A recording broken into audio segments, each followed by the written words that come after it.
Numa jornada introspectiva, convido-te a mergulhar no âmago da alma, descobrindo a presença divina que reside em cada batida do coração. Que essas palavras sirvam como portais para reflexões profundas, abrindo caminho para a compreensão espiritual e a conexão com o divino. Bem-vindo a este momento sagrado de contemplação. Convive com os teus poemas antes de escrevê-los. Tem paciência se obscuros. Calma se te provocam. Espera que cada um se realize e consuma com seu poder de palavra e seu poder de silêncio. A recomendação do poeta é sábia e pertinente. Um poema só é bom, se maturado na sementeira do silêncio. Antes de se tornar palavra, a poesia é experiência de vida silenciosa. Os artistas sabem disso, e nós precisamos aprender. Demora naquilo que você precisa dizer. Livre-se da pressa de querer dar ordens ao mundo. É mais fácil a gente se arrepender de uma palavra dita do que de um silêncio. Palavra errada na hora errada pode se transformar em ferida naquele que ouviu, também naquele que disse. Há muitos momentos da vida em que o silêncio é a resposta mais sábia que nós podemos dar a alguém. Na pressa de falar, corremos o risco de dizer o que não queremos. E diante de tudo o que foi dito, nem sempre temos a possibilidade de consertar o erro. Palavras erradas costumam machucar para o resto da vida. Já os silêncios certos, esses possuem o dom de consertar. Por isso, prepara bem a palavra que será dita. Palavras apressadas não combinam com sabedoria. Os sábios sempre preferem o silêncio. E nos seus poucos dizeres está condensada uma fonte inesgotável de sabedoria. Não caia na tentação do discurso banal, da explicação simplória. Queira a profundidade da fala que nos pede calma. Calma para dizer, calma para ouvir. Uma regra interessante para que tenhamos uma boa compreensão de um texto é justamente a calma. Só assim podemos adentrar nos significados que o autor quis sugerir e, consequentemente, mergulhar no mistério do seu texto. Leituras apressadas podem fomentar equívocos. E equívoco é uma espécie de desentendimento entre o que escreve e aquele que lê. É uma forma de obstáculo para a compreensão da linguagem. Na comunicação verbal cotidiana, isso sempre acontece. Dizemos e não somos compreendidos. Diante do impasse, duas realidades são possíveis. Ou alguém disse com pressa, ou alguém escutou sem atenção. Dizer e ouvir requerem silêncio. Só diz bem aquele que pensou antes no que iria dizer. E ouve melhor aquele que se calou para escutar. A regra é simples, mas exigente. Por isso hoje, neste tempo de palavras muitas, queiramos a beleza dos silêncios poucos.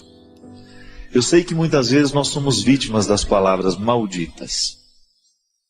Não são poucas as vezes em que palavras malditas chegam até os nossos ouvidos.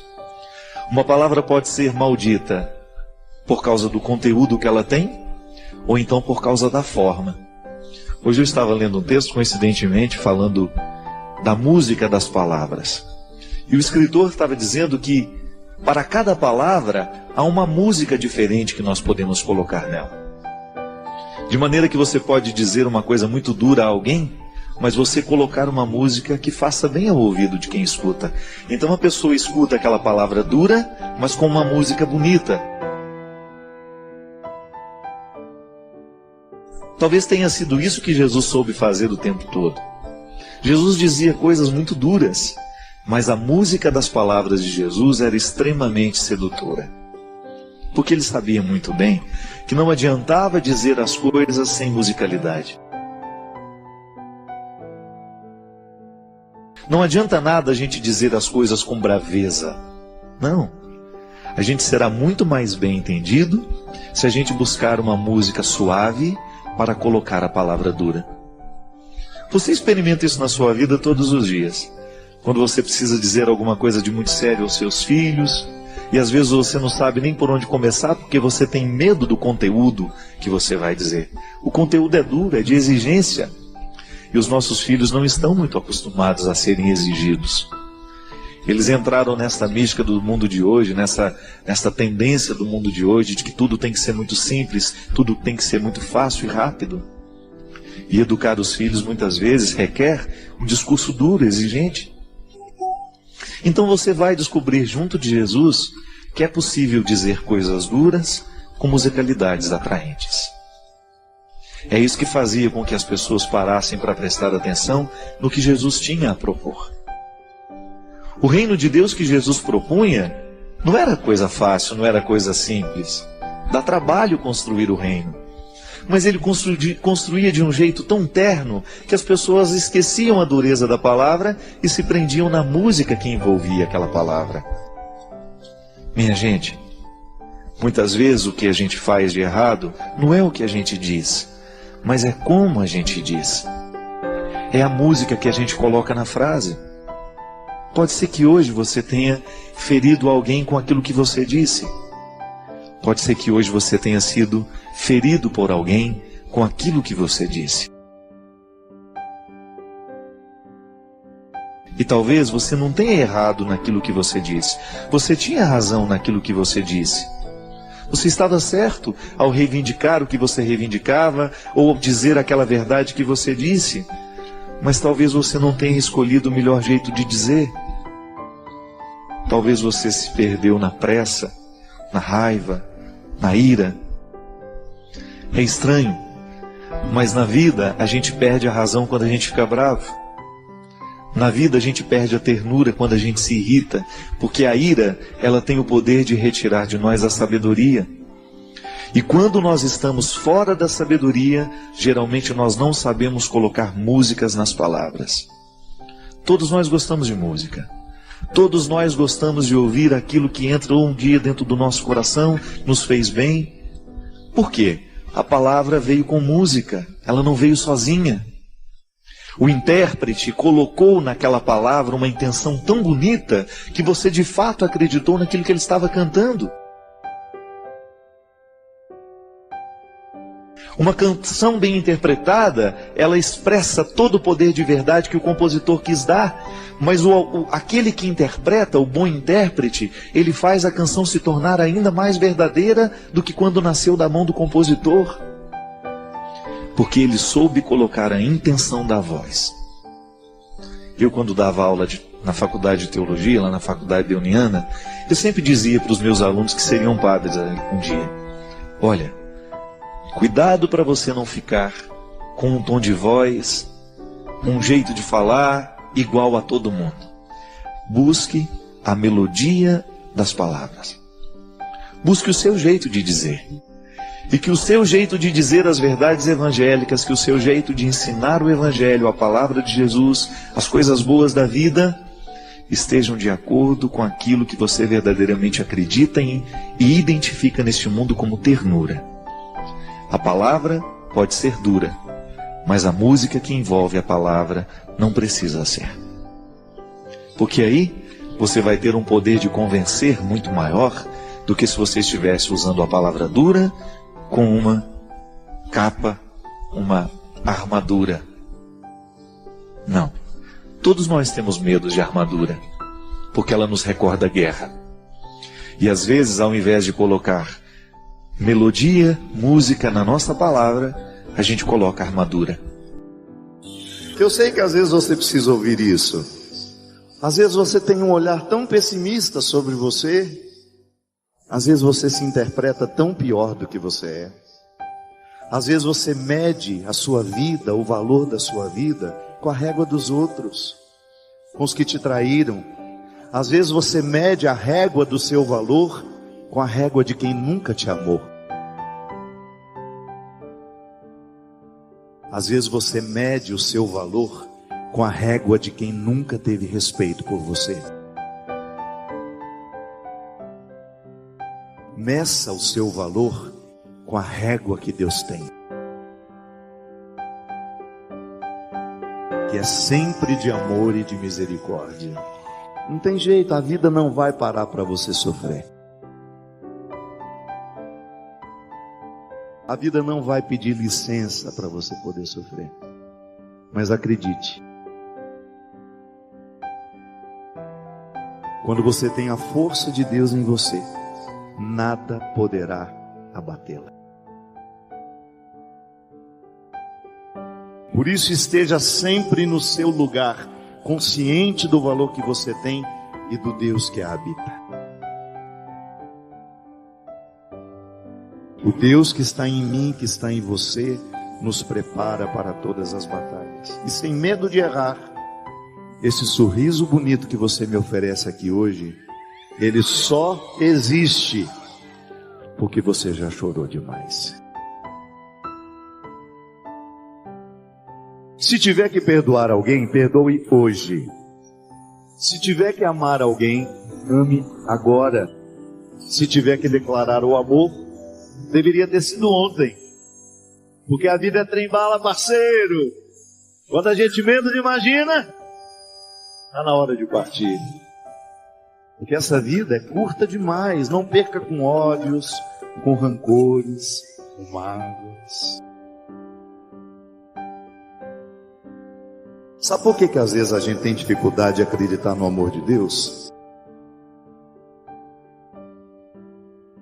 Porque você nem sempre se ama o suficiente. E quando eu não me amo, quando você não se ama, não adianta o outro dizer que ama a gente. É uma luta difícil você tentar ou amar uma pessoa que não se ama. Todo tanto de amor que você oferece para ela, todo tanto de amor que você oferece nunca será o suficiente. Sabe por quê? Porque quando eu não me amo, eu nunca vou acreditar que você possa ter visto alguma coisa especial em mim. Então, uma pessoa que não se ama, dificilmente vai se sentir amada por outra pessoa. Por isso que às vezes a gente erra tanto nos relacionamentos, porque a gente encontra pessoas que são muito mal amadas por elas mesmas. E o primeiro movimento da conversão de Deus em nós, minha gente, o primeiro gesto que Jesus fazia na vida de quem ele encontrava, era modificar a maneira como as pessoas se olhavam. O primeiro movimento da conversão não é você entender as regras morais da sua igreja, não é entender o evangelho de cima a baixo, não. O primeiro movimento da conversão é você olhar-se com mais amor, você ter mais respeito por você. Porque quando você se ama, o diabo não pode fazer nada na sua vida.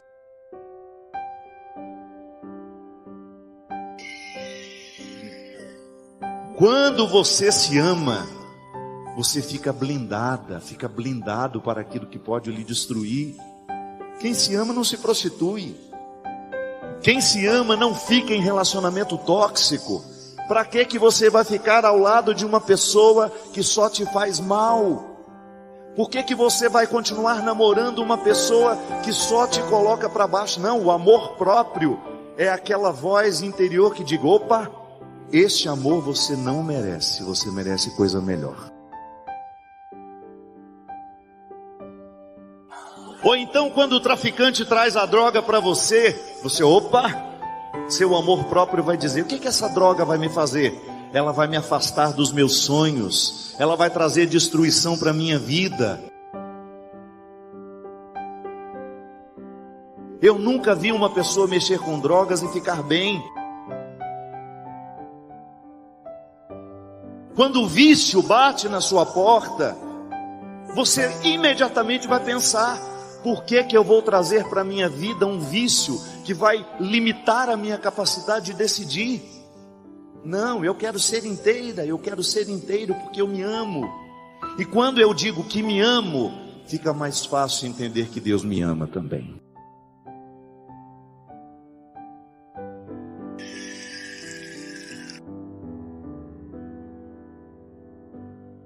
Deus ama você. Às vezes a melhor maneira de perdoar é colocando o outro para correr. Porque você merece ser amada, você merece ser amado, você merece ser respeitado, você merece ser respeitada, porque este é o desejo de Deus para a sua vida. Você sabe por que a gente precisa de pessoas que nos amam de verdade? Porque são elas que nos fazem andar, voar nas asas do Senhor. São elas que nos fazem chegar ao melhor de nós. Toda vez que você ama alguém, ama de verdade, você está fazendo essa pessoa chegar ao melhor de si. E é isso que Deus quer de nós. Ele nos projetou para sermos muito, ganhar, ampliar a nossa consciência, crescer a nossa capacidade de amar, de perdoar, de fazer justiça por onde a gente for. Sabe qual é a maior riqueza que você pode ter na vida? É você amar e ser amado. Todas as outras conquistas só fazem sentido se a gente tiver alguém esperando por nós para a gente poder dividir. E você sabe que a melhor maneira de evangelizar alguém é lembrando este alguém do valor que ele tem? É assim que Deus cuida da gente, colocando pessoas que nos amam e que nos ajudam a saber o valor que nós temos. Segura na mão de quem está do seu lado. Sabe quando é que Deus defende você? Quando você tem os amigos certos. Sabe quando Deus defende você? Quando Ele tem acesso à defesa que você precisa. Quando você permite, se cercando de pessoas certas, de pessoas que querem o seu bem, e tendo coragem de fazer ir embora aquelas que não têm nenhum respeito pela sua dignidade. Mas hoje eu tenho uma boa notícia para lhe dar.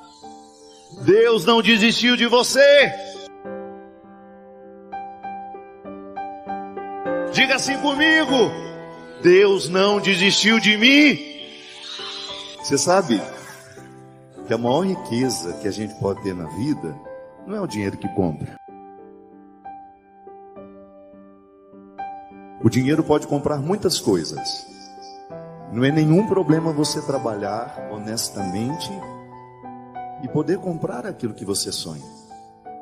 Mas nunca se esqueça: o que vai fazer você ao sorrir ao final da vida não é o tanto de dinheiro que você ganhou, não é a casa que você construiu.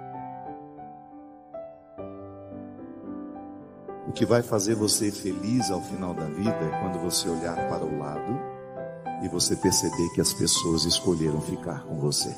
Porque a minha capacidade de amar é muito mais importante do que minha conta bancária. A minha capacidade de amar, inclusive, vai me ajudar a entender aquilo que o dinheiro me dá. Se eu não amo, se eu não sou capaz de dividir o que sou e o que tenho, eu posso ter a conta bancária mais linda do mundo, eu não serei uma pessoa bonita. O que deixa a gente bonito é o tanto que a gente ama. É isso que você vive aí, ó. Quando você olha para o lado e você descobre que o metro quadrado mais caro do mundo não está em Paris, não está em Nova York, não está em João Pessoa. O metro quadrado mais caro do mundo é aquele que coloca você ao lado das pessoas que você ama. Porque quando você ama, você trabalha para conquistar o que o dinheiro pode lhe dar. Mas você vai fazer muito mais que isso. Você vai trabalhar para conquistar aquilo que só o seu coração pode lhe dar. E é isso que eu desejo a você. Desejo que você tenha quem amar. E quando estiver bem cansado, ainda existe amor para recomeçar, para recomeçar.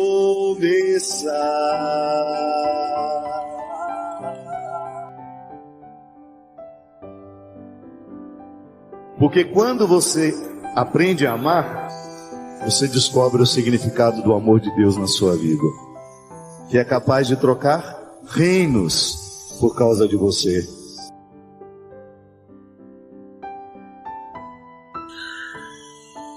Vou pedir um milagre a Deus hoje?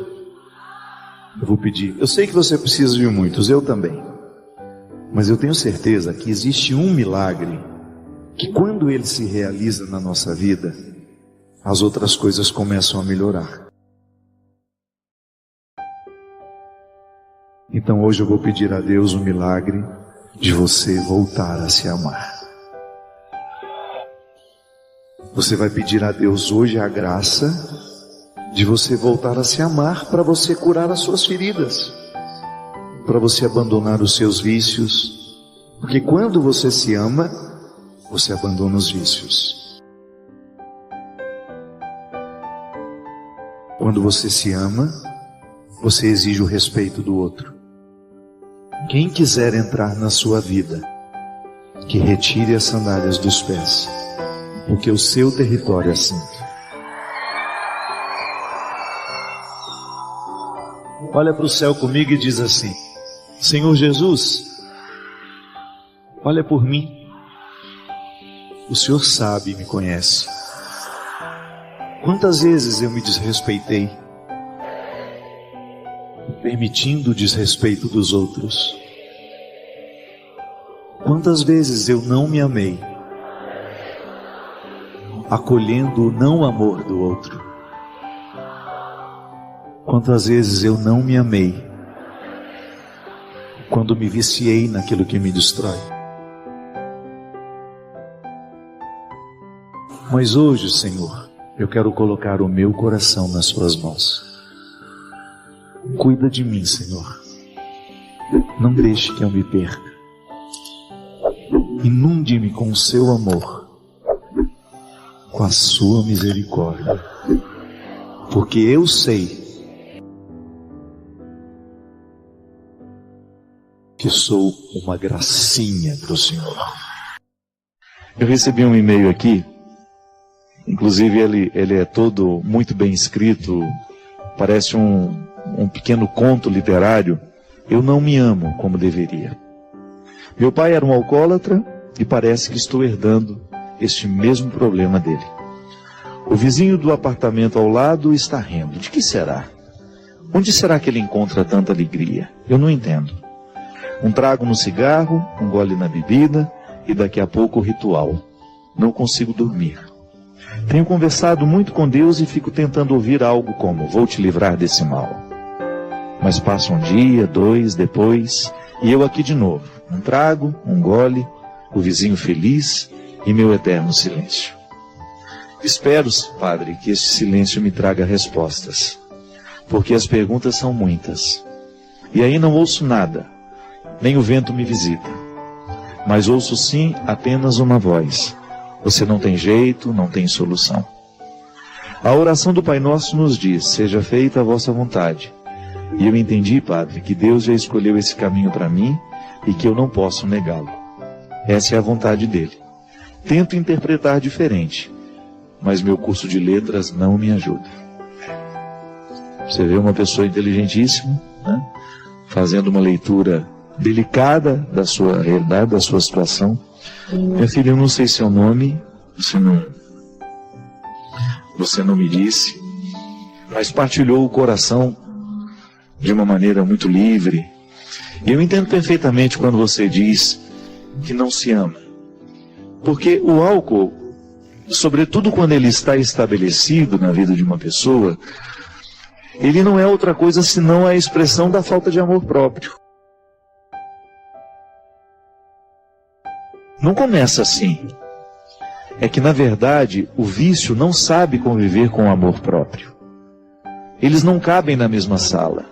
Eles não falam a mesma língua, porque eles não lutam pelas mesmas questões. O vício, para se estabelecer numa pessoa, a primeira coisa que ele faz é minar a capacidade de decisão da pessoa. Ele retira a liberdade interior. O que é a liberdade interior que a gente tanto fala? Essa capacidade que você tem de dizer não a uma realidade que você reconhece nociva a você. Quando nós perdemos a capacidade de dizer não a uma realidade que nos destrói, é porque essa realidade já se tornou viciosa. Ela se estabelece dentro de nós como um poceiro que invade terras que não eram suas, mas passam a ser pelo tempo em que ele se estabelece ali. É o que nós chamamos de uso capião.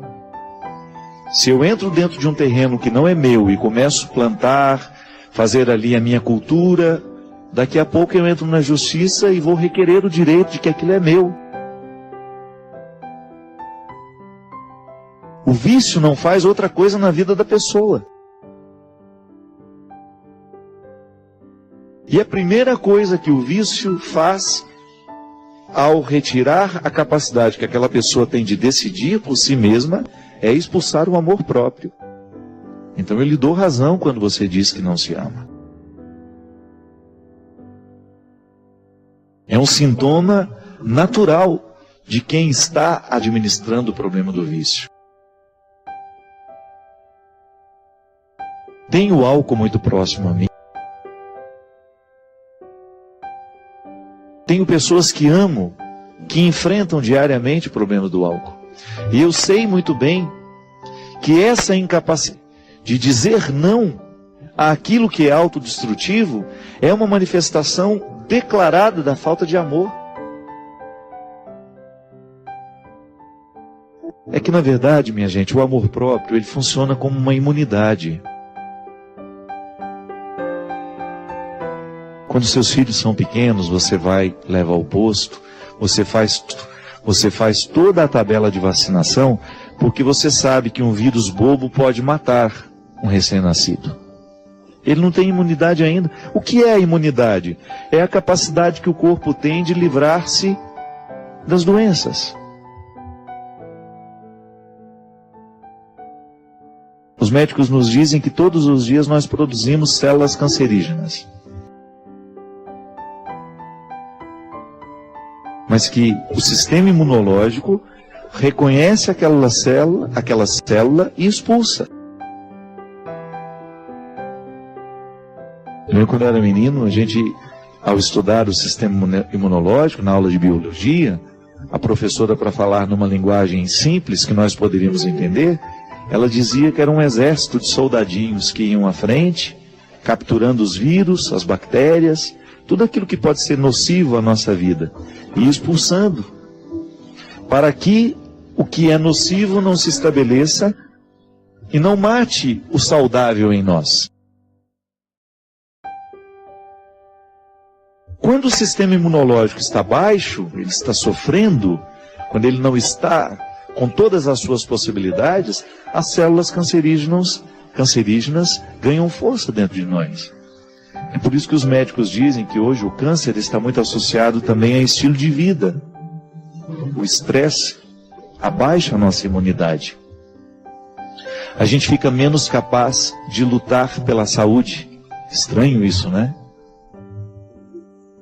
A gente vai, através da alimentação, da falta de atividade física, a gente vai fragilizando a saúde e o nosso sistema imunológico vai sofrendo.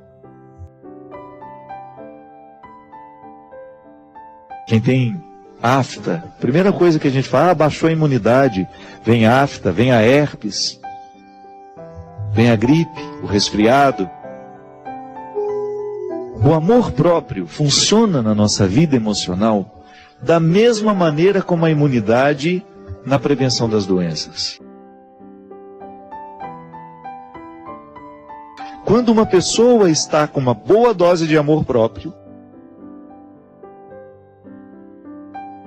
quando ela administra diariamente esse zelo por si mesmo, por si mesma, essa pessoa vai pensar 2, 3 vezes antes de assumir um comportamento autodestrutivo. Isso vale até para os relacionamentos. Quantas pessoas você encontra pela vida com relacionamentos autodestrutivos, rendendo-se a um não amor, a um relacionamento de posse, mas porque ela está deixando de se amar, ela se rende àquele relacionamento. E é lamentável.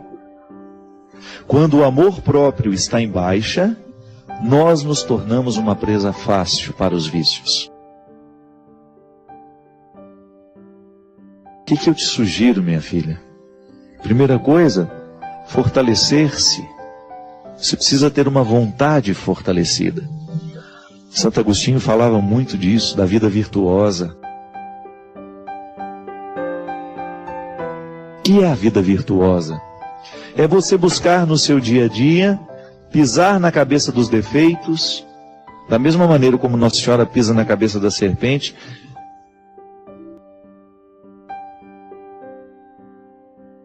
Na representação da imagem que nós conhecemos, a Nossa Senhora das Graças, né? Que pisa na cabeça da serpente. Santo Agostinho sugere a vida virtuosa até mesmo para os ateus, porque ele aprendeu isso lá na filosofia antiga, num tempo em que esses escritos, essas sugestões filosóficas eram para ateus, mas também para aqueles que queriam ser cidadão. Eu quero ser um bom cidadão na minha cidade. Platão, Aristóteles já falavam disso. A vida virtuosa como aquela que organiza a vida social. Agostinho já está falando numa perspectiva cristã. Quando eu luto para viver uma vida virtuosa, eu naturalmente estou deixando de dar força ao pecado que gera o vício. Então a primeira coisa, minha filha, é você fortalecer a sua vontade. E você, a partir dessa vontade fortalecida, você buscar a superação do vício do álcool. Para você não repetir a mesma destruição que seu pai cometeu. Ah, padre, mas como é que a gente fortalece a vontade? Cercando-se de coisas boas. Uma boa leitura, mudança de hábitos, cercando-se de pessoas que possam de fato contribuir com você. Tem tanta gente boa no mundo, eu sempre digo isso. Tanta gente especial no mundo, tanta gente brilhante do ponto de vista humano. Nessas ONGs, desses grupos de voluntariados, tanta gente especial ali. E nós muitas vezes fechados nos nossos mundos, cultivando pessoas que não nos agregam, que não nos edificam. Talvez você esteja necessitando dar uma olhada até nas suas amizades, né? É muito perigoso você identificar que no seu ciclo de amizades, isso é, de pessoas que exercem uma autoridade afetiva sobre você, estão aquelas que corroboram o seu vício. Estão aquelas que não lhe ajudam a vencer o que você precisa vencer. Rezo por você, minha filha. Quero que você tenha êxito, para que você tenha êxito na sua luta, para que você volte a se amar, que você redescubra o seu valor como pessoa e que você não se renda a tudo isso que está lhe destruindo. Obrigado pela oportunidade de entrar na sua casa, de entrar na sua vida, de falar com você, de falar com sua família. Nós acreditamos que o lugar da conversão é o nosso coração. Talvez desde criança a gente tenha escutado falar isso. Que o nosso coração precisa ser transformado, não é assim? Que o nosso coração precisa ser renovado, convertido. Mesmo que tudo, a gente sabe, que tudo o que acontece na nossa vida é ordenado pelo cérebro, o coração sempre teve uma linguagem simbólica muito forte de ser ele o centro de tudo aquilo que a gente é. Se você quer falar com profundidade de si mesmo, você usa seu coração. O coração é um lugar onde Deus precisa não ter nenhum obstáculo para nos falar com clareza. Porque nós colocamos esses obstáculos. O nosso pecado, muitas vezes, ele nos proporciona colocar obstáculos dentro de nós que depois vão criar uma inimizade entre aquilo que é bom para nós mesmos. É impressionante isso. Como às vezes nós encontramos pessoas que estão sendo inimigas de si mesmas. Porque isso é possível. Basta você não filtrar as vozes que falam ao seu coração. A gente usa muito essa expressão, né? Esse texto falou ao meu coração. Este livro falou ao meu coração. Aquela imagem falou ao meu coração. Isso é, ela teve um poder afetivo sobre mim. Ela teve uma autoridade sobre mim. Quando você usa a expressão de que o outro machucou seu coração, ou quando você quer realçar o valor que o outro tem na sua vida, você diz que ele mora no seu coração. Não é assim? O coração é um território de alto valor simbólico na nossa vida. E é por isso que a gente sempre diz que a entrada de Deus na nossa vida é pelo coração, pelo centro, por tudo aquilo que a gente é. Deus não entra pelas portas secundárias, Ele prefere a entrada principal. É o nosso coração. Muito cuidado. A palavra fere. E se ela vem de uma pessoa que nós amamos, ela fere ainda mais. Por quê? Porque o coração é um território onde nós colocamos aqueles que têm autoridade sobre nós. Por isso, o coração é muito mais do que a gente pensa ser. O coração é o território povoado, é a cidade onde muitas pessoas habitam dentro de nós. E como toda cidade tem os seus arruaceiros, é preciso que a gente coloque esses arruaceiros no lugar correto. Porque o seu coração é um território santo. O seu coração é um território que merece toda a reverência. O seu coração é um território que merece toda a vigilância. Jesus já nos chamava a atenção de que era preciso vigiar e orar. Orar como uma atitude que nos coloca em consonância diária com o Senhor. E a vigilância, a observância, para que a gente não perca a capacidade de identificar quem são os amigos do nosso coração. Quem são as pessoas que estão de fato colaborando para que a gente tenha condições de tornar o nosso coração cada vez mais puro, para que Deus tenha a oportunidade de falar nele e através dele em mim. Às vezes a gente fica chateado com alguma coisa que o outro nos diz, e essa chateação vai demorar muito à medida em que o outro for importante para nós. Já observou isso? Que às vezes você recebeu ali uma mágoa, uma palavra que foi difícil para você digerir, uma calúnia que alguém lhe fez. O tempo apaga isso. Daqui a pouco o outro vem lhe pedir perdão, você nem lembra mais por quê que ela ficou ou que você ficou chateado com ela. É porque na verdade o vínculo não era tão estreito. Agora, se é alguém que nós amamos de coração, se é alguém que tem autoridade afetiva sobre nós, esta mágoa pode nos magoar muito profundamente e pode nos machucar durante muito tempo. Precisamos passar o pente fino para ver se estamos dizendo amém a pessoas que realmente estão comprometidas com o nosso processo de conversão. Muitas vezes nós não conseguimos chegar ao conhecimento de Deus, é porque o amém que nós estamos dizendo humanamente às pessoas que têm uma influência sobre nós, não nos favorece. Ou até mesmo de pessoas que não estão comprometidas com o nosso crescimento. De pessoas que não estão interessadas na nossa libertação. É impressionante como existem pessoas com o dom de fortalecer aquilo que é fraco em nós, sabe? De nos tornar piores ainda do que somos.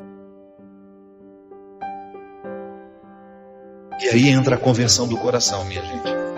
Se a gente não tiver coragem de olhar para os relacionamentos que nós temos, para as pessoas que têm autoridade sobre nós, e identificar, será que essa pessoa está exercendo na minha vida o mesmo papel que Jesus exerce, que é de me libertar, que é de me tornar melhor? E quais são as pessoas na nossa vida que acentuam ainda mais as nossas fraquezas? É disso que nós estamos falando. E aí então nós começamos a ser seletivos, não no sentido de ser preconceituosos, de julgar o outro fora, não se trata disso.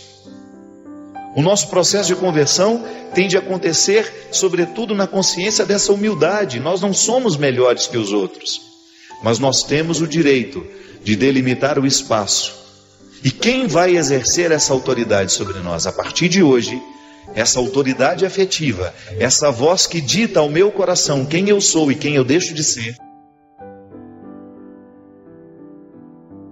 tem de estar com o símbolo da fé. O amor talvez seja isso, né?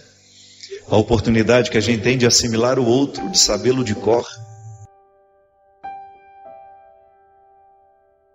Da mesma forma como uma mãe olha o tempo todo para o filho que trouxe ao mundo, a gente sabe que nas primeiras semanas, a mãe não consegue olhar para outra coisa senão para o recém-nascido que ela tem nos braços.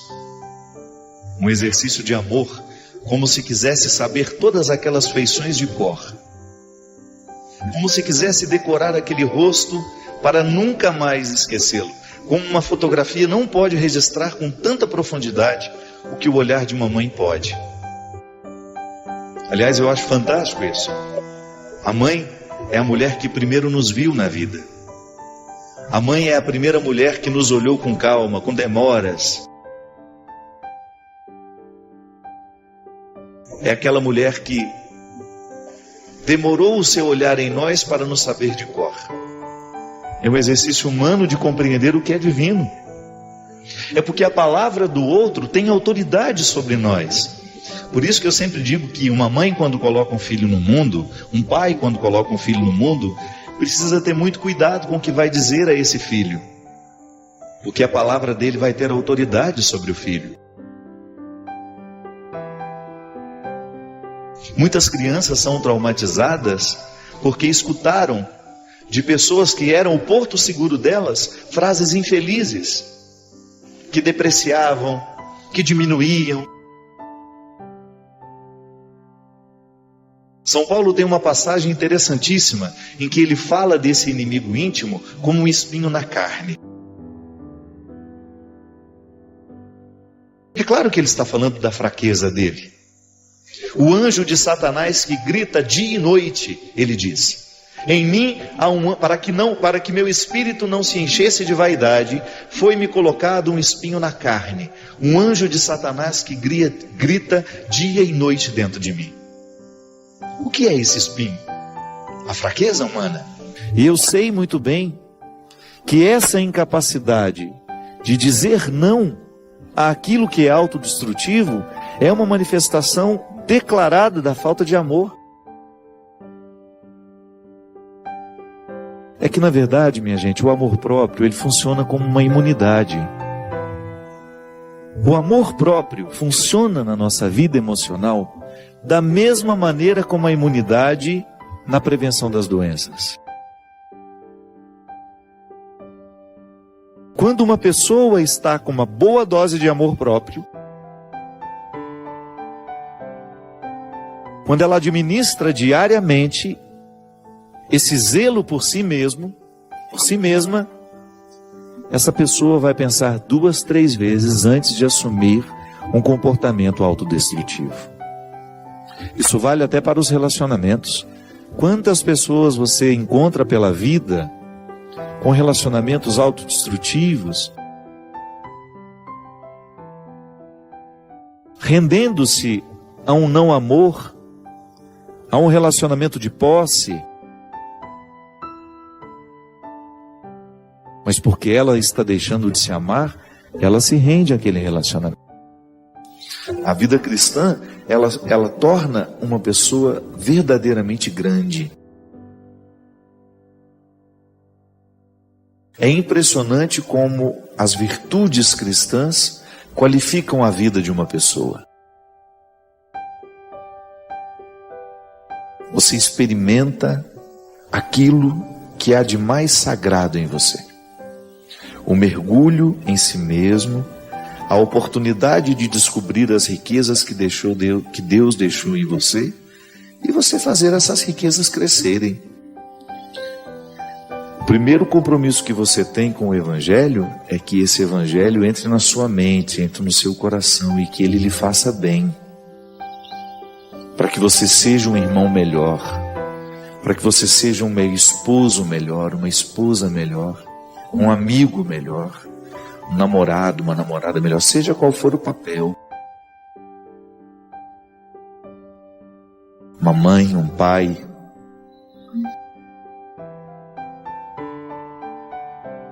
Nós queremos o Evangelho, nós queremos ser cristãos, é porque nós acreditamos nos benefícios do ser cristão. Por isso que a gente estava dizendo que quando na nossa vida, nas nossas comunidades, a gente não percebe no outro essa vivência cristã, quando eu não sou também capaz de oferecer ao outro este Cristo que me habita,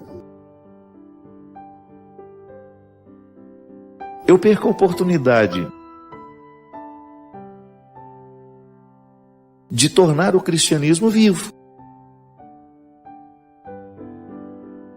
Eu perco a oportunidade de viver os benefícios do cristianismo, porque é tão mais fácil ser irmão do outro quando o Cristo é o nosso compromisso. Se o outro está levando a sério o seu batismo, a sua vida cristã, é muito mais fácil ser irmão dele. Porque ele é naturalmente mais compreensível, ele é naturalmente mais justo, ele é naturalmente mais amoroso, mais solidário. E se eu também estou vivendo a mesma condição, é muito mais fácil estabelecer essa relação humana e passar por cima daquilo que é precário em nós. Isso é fundamental, minha gente. Volto a dizer, o que eu causo quando eu chego?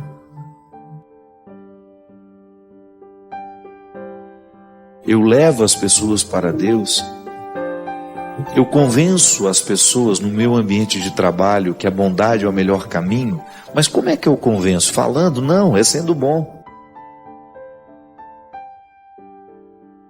É não permitindo o engano, é não permitindo que alguém seja enganado, é nunca fazendo parceria com a maldade, é não puxando o tapete do outro. É não inventando histórias, é não mentindo, é não caluniando, é não fofocando. É sendo um construtor dessa harmonia, sendo um promotor da paz. É assim que eu vou convencer o outro. Essa oportunidade, sabe, de olhar para o passado e de não permitir que os erros sejam atualizados em nós, é uma oportunidade muito feliz. Eu não quero atualizar na minha vida os erros que fizeram com que Jesus se posicionasse contrário e que depois até resultasse numa sentença de condenação para ele. Senão a morte de Jesus foi em vão, o sacrifício de Jesus foi em vão. Claro que quando eu falo aqui eu não estou condicionando, né? Em vão no sentido de eu, neste momento da minha vida, não honrar os motivos pelos quais o meu mestre foi sacrificado. A Eucaristia me configura ao Cristo, isto é, me dá a oportunidade de ter em mim, fisicamente, porque a Eucaristia você come, entra na sua corrente sanguínea. São significados belíssimos. A presença real de Jesus, tanto na palavra quanto no pão e no vinho, transformados em corpo e sangue de Cristo, nos dão a oportunidade de ter Deus dentro de nós. O mistério da encarnação continua em nós. Então eu saio da igreja, participei ali da missa, eu saio da igreja e levo o Cristo comigo. Isso é muito sério, né, minha gente? O Cristo vive em mim, Ele anda nos meus passos, Ele fala com a minha boca, Ele sorri com o meu sorriso, Ele olha com o meu olho. Então eu tenho a oportunidade de encarnar Deus na história. Eu levo este Deus por onde eu vou. É bonito porque quando eu me confesso, eu, no gesto de contar ao Padre, receber a absolvição dos meus pecados, é como se eu estivesse nascendo de novo. Como se eu estivesse ali, novamente recebendo o dom de viver, de reconstruir, de ir adiante. O sacramento, ele me absolve do passado, embora ele não me livre das consequências, né? Eu preciso continuar enfrentando as consequências dos meus erros. Mas eu tenho uma feliz oportunidade de nascer de novo. Seremos melhores por ser cristãos. Seremos bem melhores, porque o Evangelho nos dá muitas munições que passam pela nossa cabeça e pelo nosso coração, que são convicções que nos livram do egoísmo, da mesquinharia, da pornografia, da infidelidade.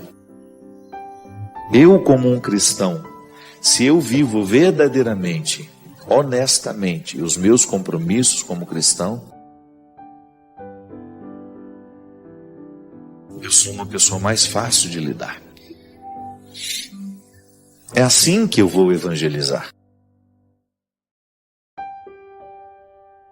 Dando testemunhos com a minha vida. Que isso é tão fundamental nos dias de hoje, a gente ter a oportunidade de transformar um ambiente que a gente entra, de ser um elo de transformação naquele ambiente. Por quê? Por causa das convicções religiosas que nós temos. Se essas convicções religiosas não geram atitudes, volto a dizer, estamos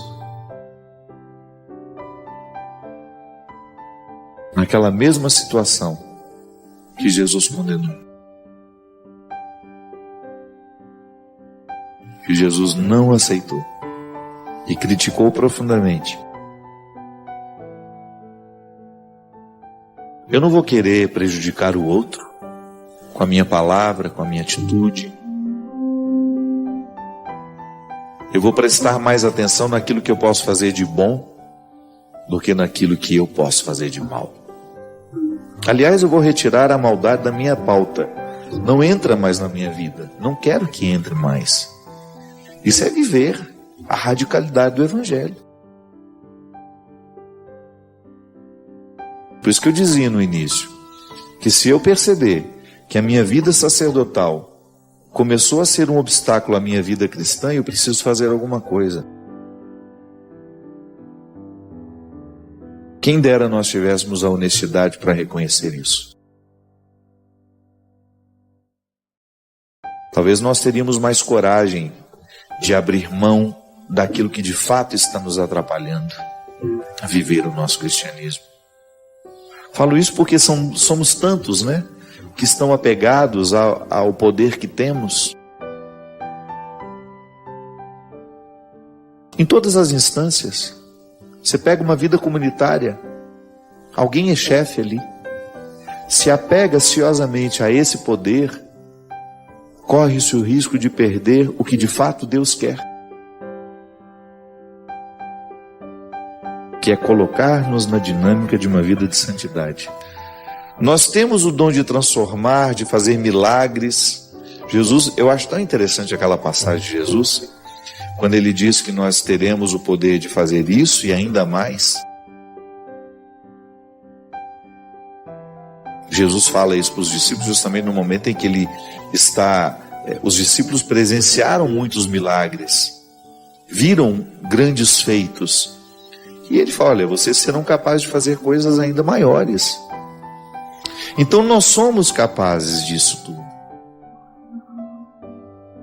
Eu, como padre, se eu tenho uma postura que é contrária à proposta do Evangelho, você vai regalar os olhos e vai, não pode ser. Não é moralismo, não é fingismo, não é isso não. É meu compromisso. Ninguém me obrigou a ser padre. Mas a partir do momento que eu sou, o meu primeiro compromisso é radical isso em mim. Não é ficar preso às regras, não. Porque senão daqui a pouco nós estamos voltando ao que Jesus condenou. Uma religiosidade desumana, cheia de regras, sem nenhuma caridade, sem nenhum senso de justiça. Nós vamos ressuscitar as práticas que fizeram Jesus morrer. Porque Jesus morreu também por questões religiosas. Ele criticou o sistema religioso do seu tempo, altamente legalista,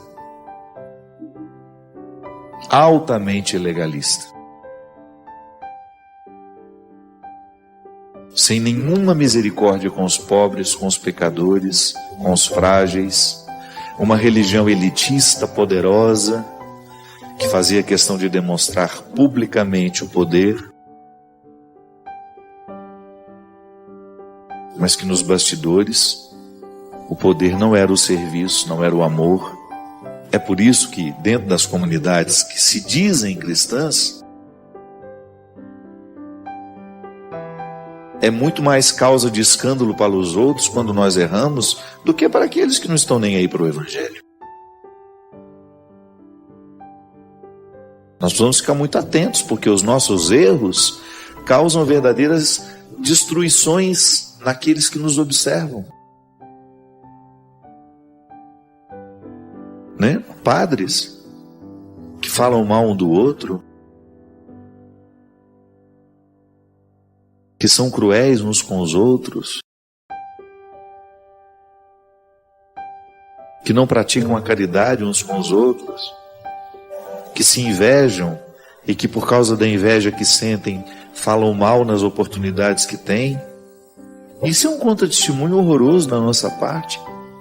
Toda vez que eu me deixo mover pelas minhas mesquinharias e falo mal de um irmão meu no sacerdócio, eu estou dando um contra-testemunho terrível.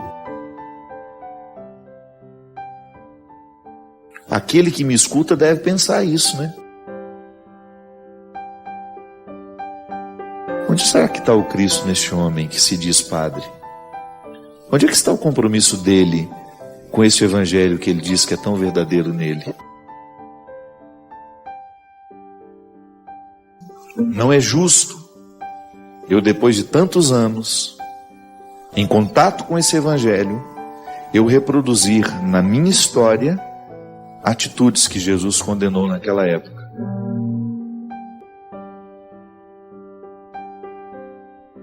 Seria muito vergonhoso para mim ser identificado como aquele que reacendeu os preconceitos do passado, ou aquele que reacendeu um discurso religioso que Jesus não fez questão de assimilar. Pelo contrário, combateu.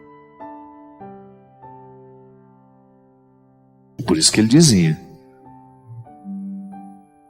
por isso que ele insistia tanto, que é no coração do ser humano que Deus mora, e é a partir deste coração que Deus se manifesta E todo e qualquer testemunho de Deus passará pela coerência deste coração, que, embora sendo fraco, auxiliado pela graça, possa viver os desafios de trazer Deus para a história através da nossa vida. É que o Cristo tenha a oportunidade de crescer na minha história, na minha vida, para que o meu sacerdócio não seja apenas no momento que eu estou no altar, não, é em todos os instantes. No meu acolhimento às pessoas, no meu respeito àquele que passa por mim, na minha fila para entrar no avião, na fila para entrar em algum espaço, para estar com alguém, em toda e qualquer oportunidade. Agora, se eu não presto atenção nesse meu dia a dia, é possível que eu me entregue aos vícios e que eu vá viver da pior forma possível. E isso dizendo que sou um cristão. Então nós corremos o risco de voltar ao legalismo do Antigo Testamento, de perder a oportunidade de viver essa revolução humana que o cristianismo nos propõe.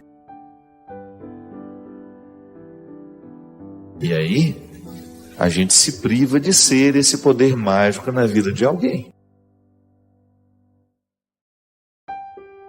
Esse poder que fascina, que causa encantamento, não para nos prender, para que os outros se prendam a nós, não, mas para que eles também se apaixonem pelo Deus pelo qual nós nos apaixonamos.